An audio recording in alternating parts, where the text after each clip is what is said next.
Muy bien, con la inflación a 8,5 puntos, los intereses y la gasolina subiendo, el mercado de bienes raíces y los alquileres por las nubes, más la cadena de suministros con varios eslabones perdidos. ¿Qué va a pasar? ¿Entrará Estados Unidos en una recesión? Ricardo Lagos es un economista experto que nos va a ayudar a descifrar este laberinto. ¿Cómo está? Hola, ¿qué tal, Juan Manuel? Muy bien, pues aquí la primera pregunta es esa. ¿Va a haber recesión? Y si usted cree que va a haber recesión, ¿qué significa una recesión? Bueno, una recesión en el periodismo son 2 trimestres consecutivos de caída del Producto Interno Bruto, del GDP. Es algo más complejo que eso, ¿no? Cae el empleo, cae la producción industrial, hay una serie de indicadores. Hay un organismo que es el National Bureau of Economic Research, que es el que decreta cuando hay una recesión. Es un episodio de caída económica.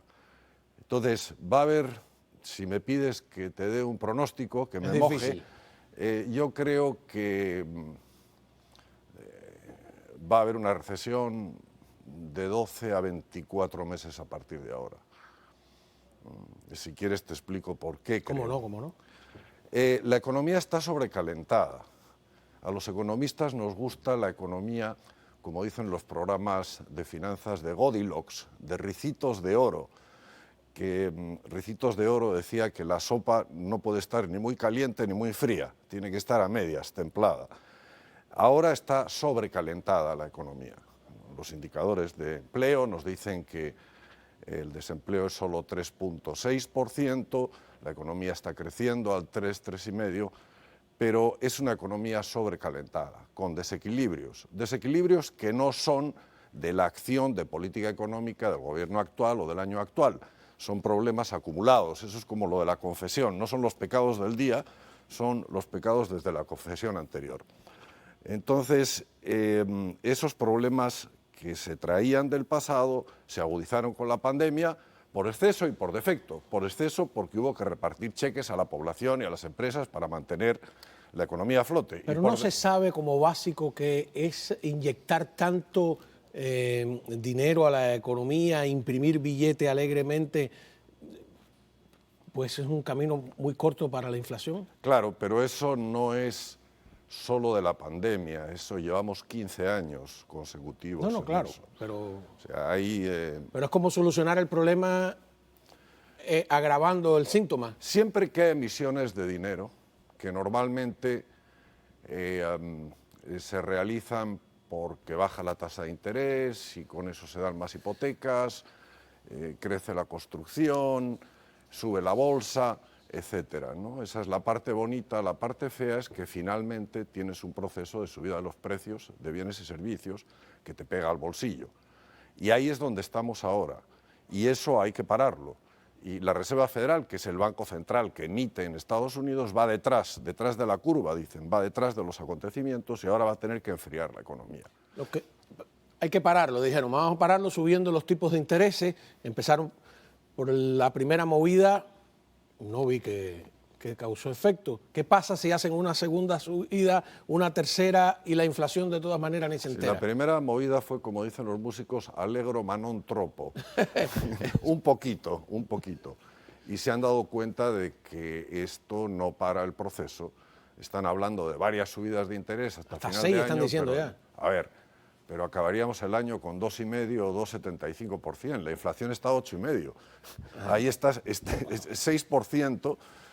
Si tú tienes una cuenta en un banco y te paga ese interés, estás perdiendo 6% en poder adquisitivo. Vamos a ver, usted trajo unas gráficas, ¿no? Esta es una gráfica sobre la tasa de inflación en los Estados Unidos en los últimos 100 años. Así es. Ahí, vamos a presentarla en pantalla. ¿Qué interpreto?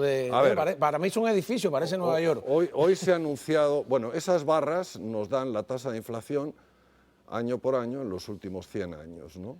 Hoy se ha anunciado que en los últimos 12 meses han crecido los precios 8,5%. Entonces, ¿qué es lo que hago yo ahí? Trazo una línea azul hacia atrás y digo, ¿cuántos años hay en que la inflación, en los últimos 100, en que la inflación ha excedido al 8,5%? Entonces, si nos vamos para atrás, el primero que encontramos es 1981. El primer año que está por encima de esa línea azul es 1981. Que viene bajando, porque eso es con Reagan acabado de llegar al poder. No, eso es cuando llega Paul Volcker, ¿verdad?, a la Reserva Federal y dice esto hay que pararlo, sube la tasa de interés al 20% de golpe. Con Reagan como presidente. Con Reagan como presidente, y entonces hay una recesión muy fuerte, cae el precio de las materias primas, los países de América Latina que se habían endeudado entran en default, todo eso que conocemos, ¿no? Y si vamos más atrás, obviamente... Volvamos a la gráfica. Esos picos altos de los 80 es durante... No estoy hablando de partidismo. Eso es con Carter en el poder. La salida de Jimmy Carter, 79, que 80 recuerdo. y 81. Y los precios de la gasolina estuvieron altos ahí también. 41 años, claro. Ajá. Y los precios de la gasolina estuvieron altos, no sé si tengas, no lo tenemos en la otra gráfica, pero para seguir esta, porque... Sí. Si quieres que... ¿El otro pico alto qué es? ¿Durante Roosevelt? Eso es después de la Segunda Guerra Mundial. Después de la Segunda Guerra Mundial. Hubo una subida de... Y más atrás, estos rojos que vemos... Esos son deflaciones. Antes no sabían, los economistas bien, había debate de si se podía parar una recesión y había esa idea de las finanzas ortodoxas, presupuestos equilibrados. Y no había ¿Qué es una deflación? Una deflación es una caída de precios. Ahora tú vas al súper y cada vez una naranja te cuesta más cara, ¿no? Ahora tú recordarás haber comprado naranjas la libra a $1. Bueno, pues ahora es la naranja a $1. ¿Y es malo que los precios bajen? Es malo que los precios bajen porque si tú debes dinero, tu deuda, tu carga de la deuda aumenta. En términos de poder de compra tienes que pagar más. ¿Y puede bajar tanto que al productor le cueste más fabricar que vender? Las empresas quiebran porque sus deudas suben, pero sus ingresos bajan. Perdón. No, decía que me imagino que hay a quien le cueste más cuando los precios bajan demasiado fabricar o producir o sembrar o cosechar. No, cuando los precios bajan, cuando hay una oleada de precios a la baja, hay una recesión brutal, porque es la recesión la que lleva los precios a la baja. Entonces, esas eran épocas en las que se creía que el Estado no tenía que intervenir mucho en la economía y cuando llegaba una recesión, pues no hacían mucho. Ahora, cuando llega la recesión, hay una serie de estabilizadores automáticos, como el seguro de desempleo, etcétera, etcétera, y además hay un gasto público proactivo para parar la recesión y una política monetaria expansiva. Eso antes no había y por eso tenemos esas barras rojas en que se producía una recesión brutal y una caída de precios, que van de la mano. Bueno, yo, sin ser economista, creo que ese criterio todavía sigue a debate, todavía siguen las viejas escuelas hayekianas y keynesianas discutiendo hasta dónde debe o no intervenir el Estado, hasta dónde es bueno. Tienes razón, Juan Manuel, pero menos. Un economista de los más ortodoxos, de derecha, Premio Nobel de Economía, Robert Lucas, de la Universidad de Chicago, escribió un artículo hace unos años diciendo que había sido un gran logro de las políticas de estabilización no caer en las recesiones y en las deflaciones del pasado. O sea, se están acercando un poquito. Ya nadie es un Milton Friedman en la economía de hoy. Ya nadie es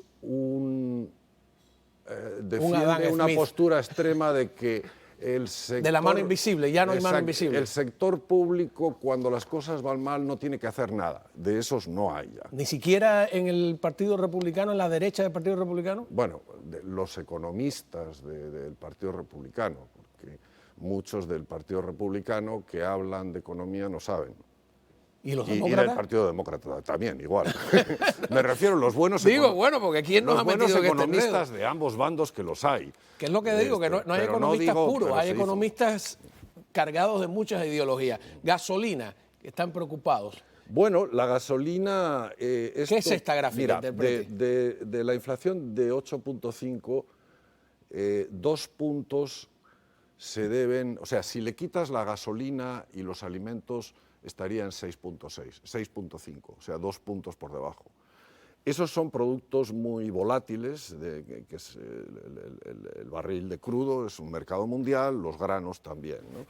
¿Y qué ha pasado ahí? Ahí ha habido una incidencia clara de la guerra. ¿Por qué? porque Rusia es el tercer productor de petróleo del mundo, el segundo exportador después de Arabia Saudita, es el segundo exportador de gas, perdón, el segundo productor de gas y el primer exportador de gas del planeta. Y además Rusia y Ucrania son los mayores productores de granos del mundo, están entre los mayores, por ejemplo. Aquí tenemos el precio del trigo, por ejemplo. ¿Qué está pasando con el precio del trigo? Bueno, Esa es la si ves gasolina. ahí el precio del trigo, estamos hablando de, si lo ves a principio de la década, estaba a 3 y ahora está a 12, ¿no? Y si lo ves justo antes de la guerra, de 5 ha pasado a 12, más del 100%. Entonces, eso explica dos puntos. Recuerda que Ucrania, en la historia, en 1932-33, Stalin quiso colectivizar, nacionalizar la agricultura y eso causó 3 millones de muertos en Ucrania, ¿no? Eso me recuerda... Y 30 millones en todo. Creía que colectivizando iba a conseguir mucho, consiguió hambre y muertos. Claro. Es un poco como la zafra de 1970 de Castro, en que puso todo para producir... O como cuando Mao Zedong le echó la culpa a los gorriones. 10 millones de toneladas de azúcar y produjo 7 y puso la economía patas arriba, ¿no? Ese es el símil. Entonces, eso explica por qué los precios de los granos y los precios de los alimentos están tan altos, y eso se lleva a 2 puntos de la inflación. Sin eso, sin la guerra, probablemente la inflación hubiera estado en 6,5, en 7, pero alta en cualquier caso. Y esto hay que pararlo porque si no se para, se va de las manos y al final la medicina para pararlo te causa un problema mucho mayor. Le voy a preguntar en 5 segundos un consejo para los simples mortales que no entendemos tanta ecuación y que estamos preocupados. Pero yo, antes de eso, esta gráfica, el déficit del presupuesto. Heritage Foundation, cada vez que hace un análisis de economías libres, menos libres, etcétera, piensa en cuánto gasta el gobierno, cuánto debe el gobierno. ¿Eso está bueno? ¿Eso es malo? Veo que estamos peor que nunca. Bueno, es lo que yo llamo la economía de cuentas alegres, ¿no? Gastar mucho e ingresar poco. No funciona con las familias, no funciona con las empresas y tampoco funciona con los estados. Entonces, en la gráfica que has puesto, si la vuelven a poner, por favor, estos son datos desde el año 2000 hasta ahora, por año, y ahí vemos que del 2000 al 2005, 2006, pues las finanzas estaban en desequilibrio, pero en un desequilibrio pequeño. Veníamos de los superávits presupuestales que son el final de la administración de Clinton, del segundo mandato de Clinton. Bueno, ahí hay que darle un mérito a Newt Gingrich también, ¿no? También. Y ahí ves que se van de la mano y con las sucesivas burbujas, la burbuja inmobiliaria del 2005-2006, la crisis financiera causada por eso en el 2007-2008, entonces las finanzas públicas empiezan a ser beligerantes, se empiezan a salvar bancos, compañías de seguro, etcétera. Que hay quien cree que no debieron salvarse, ¿no? Hay también una discusión tremenda. Exactamente. Y luego, después de esto, ha sido esta política monetaria que yo creo que equivocada. Fue buena en el principio para luchar contra la crisis financiera, pero se ha perpetuado 15 años que esta política de emisiones monetarias para llevar la tasa de interés a cero. No olvidemos que el precio de las viviendas, del real estate, el precio de las acciones, el precio de los criptos y todo eso es el inverso de la tasa de interés. Si mantienes la tasa de interés al cero, vas a tener por las nubes todo eso y vas a generar una burbuja. Entonces, ¿cuál es mi recomendación? Mi recomendación es no meta más dinero en bolsa y si tiene, saque algo. ¿Así? No se ponga a comprar viviendas porque le va a subir la tasa de interés. Ahora las tasas van a ser la mayoría flotantes y ya no fijas. Y esta subida de las tasas de interés, esta subida de la inflación es el enemigo del precio de los activos, incluyendo las viviendas, incluyendo la bolsa. Entonces, moderación y no tomar riesgos adicionales. Le propongo hacer, porque la verdad que no estaba preparado para el segmento, que regresar y hacer una lista de recomendaciones al gobierno, que no nos va a hacer caso, por supuesto, ¿no? Recomendaciones a los ciudadanos comunes y corrientes con una economía cada vez más difícil de descifrar. Así es. ¿Qué es lo que está ocurriendo? ¿Le parece?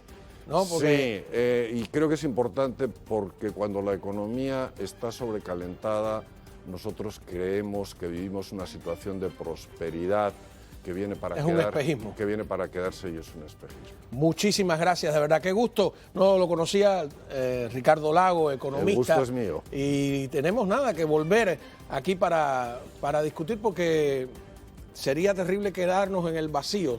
A fin de cuentas, somos nosotros los que pagamos los patos rotos, que es como se decía, no Así los es, platos. así ¿no? es, así es. Muchísimas gracias. Cuando regresemos...